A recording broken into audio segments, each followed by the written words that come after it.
বিসমিল্লাহির রহমানির রহিম।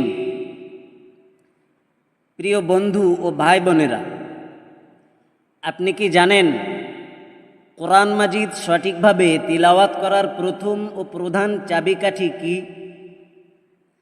তা হল মাখরাজ ও সিফাত, অর্থাৎ হরফের সঠিক উচ্চারণস্থল ও তাদের গুণাবলী জানা। এই জ্ঞান ছাড়া শুদ্ধভাবে কোরআন তেলাওয়াত করা সম্ভব নয়। যারা এই দুটো জিনিসে পারদর্শী তারা কোরআন পড়েন শুদ্ধ আরবি উচ্চারণে, যে ভাষায় কোরআন নাজিল হয়েছে, আর যার মাধ্যমে মানবজাতির শ্রেষ্ঠ নবী হজরত মুহাম্মদ মুস্তফা সাল্লাল্লাহু আলাইহি ওয়াসাল্লাম আল্লাহর বাণী পৌঁছিয়েছেন।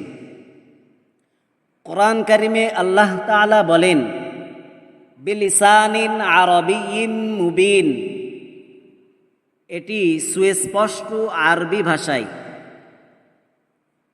এরপর বলেন, ইন্না আনজালনাহু কুরআনান আরবিয়্যান লাআল্লাকুম তা'কিলুন, নিশ্চয়ই আমরা একে আরবি কোরআন হিসেবে অবতীর্ণ করেছি যাতে তোমরা বুঝতে পারো। অর্থাৎ আল্লাহ তাআলা বলেন, আমি এই কোরআন মাজিদকে আরবি ভাষায় অবতীর্ণ করেছি যাতে তোমাদের বুঝতে সহজ হয়। সাইয়্যিদুল কুররা ইমাম ইবনুল জাযারি রহমাতুল্লাহি আলাইহি বলেন,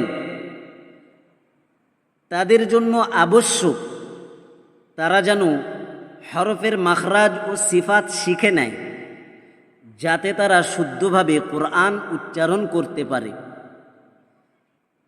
কিন্তু কেন এত গুরুত্ব? কারণ ভুল মাখরাজ বা সিফাতের কারণে অর্থ বিকৃত হয়ে যায়। যেমন কেউ আল কদরু পড়লে সওয়াব পায়, আর যদি ভুল করে পড়ে আল গদরু তাহলে অর্থ দাঁড়ায় বিশ্বাসঘাতকতা। কেউ যদি দল্লা অর্থ হল ভ্রান্ত, এ স্থলে কেউ যদি পড়ে জল্লা অর্থাৎ ছায়া, আবার কেউ যদি ছায়ের স্থলে সিন পড়ে অর্থাৎ ইয়ালবাসুনা, এ স্থলে কেউ যদি বলে ইয়ালবাসুনা তাহলে অর্থ সম্পূর্ণ পাল্টে যায়। প্রিয় শ্রোতা, একটি শব্দেও বা একটি অক্ষর তার মাখরাজ ও সিফাতের যথার্থ প্রয়োগ না করতে পারার কারণে ওই শব্দটি বা ওই অক্ষরটির বৈশিষ্ট্য নষ্ট হয়ে অর্থ বিক্রি হয়ে সম্পূর্ণ অর্থটাই পাল্টে যায়। সেক্ষেত্রে গুনাহের আশঙ্কা বা গুনাহ হয়ে পড়ে। তাই প্রিয় বন্ধুরা, আপনি যদি হিফজ ছাত্র হন, শিক্ষক হন বা কোরআন পাঠে আগ্রহী হন, তাহলে মাখরাজ ও সিফাত শেখা আপনার জন্য অপরিহার্য।